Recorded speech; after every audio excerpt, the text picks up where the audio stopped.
नमस्कार दोस्तों, स्वागत है आपका आपके अपने चैनल ज्ञान जंक्शन पर। तो आज भी हम कुछ आचार्य चाणक्य जी की नीतियों को पढ़ेंगे और उन पर अमल करने की कोशिश करेंगे। आचार्य चाणक्य जी बताते हैं कि हाथी से 1000 गज की दूरी रखें, घोड़े से 100 गज की दूरी रखें, सींग वाले जानवर से 10 गज की दूरी रखें, लेकिन जहाँ दुष्ट हो उस स्थान से ही निकल जाएं। हाथी को अंकुश से नियंत्रित करें, घोड़े को थपथपा के नियंत्रित करें, सींग वाले जानवर को डंडा दिखा के करें और बदमाश का इलाज तलवार से करें। ऐसा आचार्य चाणक्य जी ने बताया है। तो दोस्तों, आचार्य चाणक्य जी की कोई भी नीति कभी भी व्यर्थ नहीं होती, उसकी हर बात का महत्व होता है। इनमें से किसी को भी अपने पैर ना छूने दे। नंबर 1, आपके पाँव अग्नि से ना टकराए। आध्यात्मिक गुरु उसको अपनी तरफ कभी भी झुकता देखकर उससे पहले ही झुक जाएं। नंबर 3, ब्राह्मण और गौ माता हो सकता है कभी भी गौ माता बैठी हो तो अपना पैर गौ माता से को छूने ना दे, टच ना करने दे।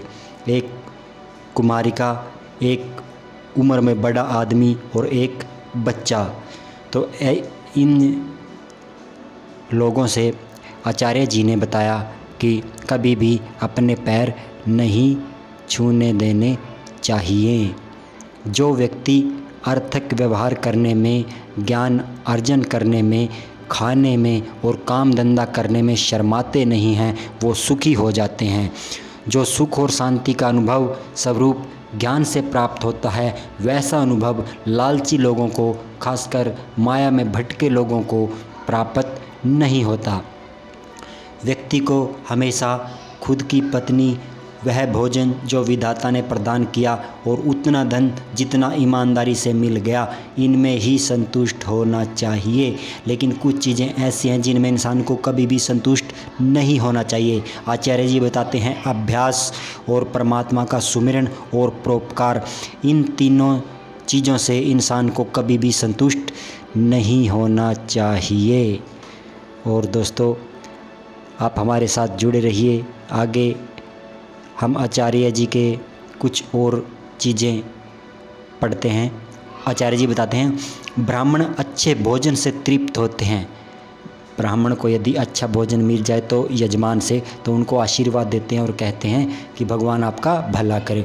मोर गर्जना से, साधु दूसरों की संपन्नता देखकर, अगर किसी ने साधु संत को अपना गुरु धारण किया हुआ, जब वह शिष्य की तरक्की देखते हैं, संपन्नता देखते हैं, तो उसका समर्पण देखते हैं, तो अत्यधिक प्रसन्न होते हैं। एक शक्तिशाली आदमी से कभी उसकी बात मानकर समझौता कर लेना चाहिए।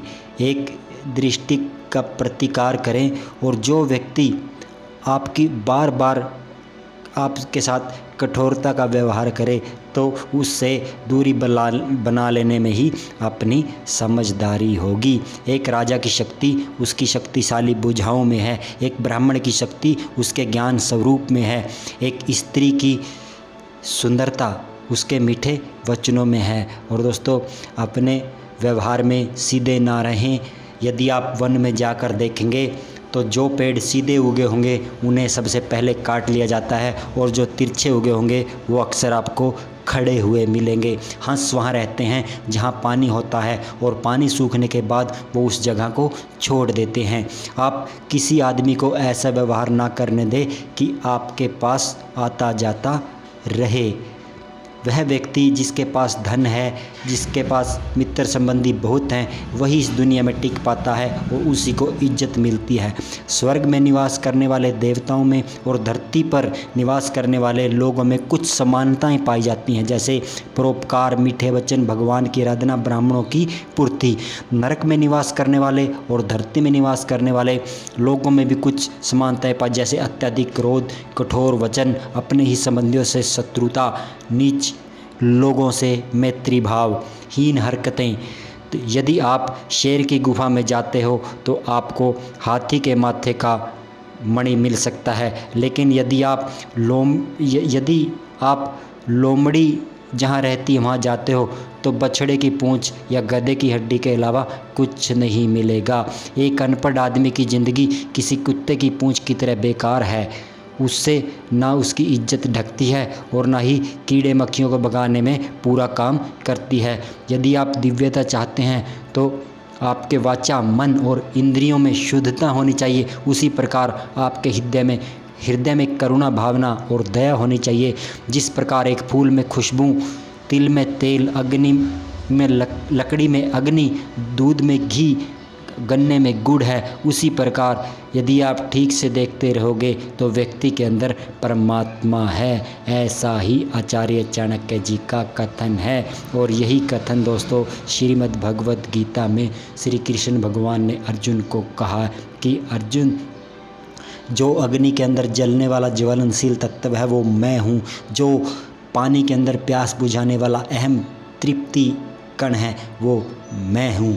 तो दोस्तों उम्मीद करते हैं कि ज्ञान जंक्शन की ये वीडियो भी आपको अच्छी लगी होगी और इसी तरह की वीडियो लगातार देखने के लिए हमारे चैनल के साथ जुड़े रहे। और वीडियो बनाते समय पढ़ने में कोई छोटी मोटी गलती हो जाए तो उम्मीद करते हैं अपना ही परिवार है तो माफ़ भी कर देंगे। तो दोस्तों मिलते हैं बहुत जल्दी अगली वीडियो के साथ। तो जय हिंद, जय भारत, जय जवान, जय किसान।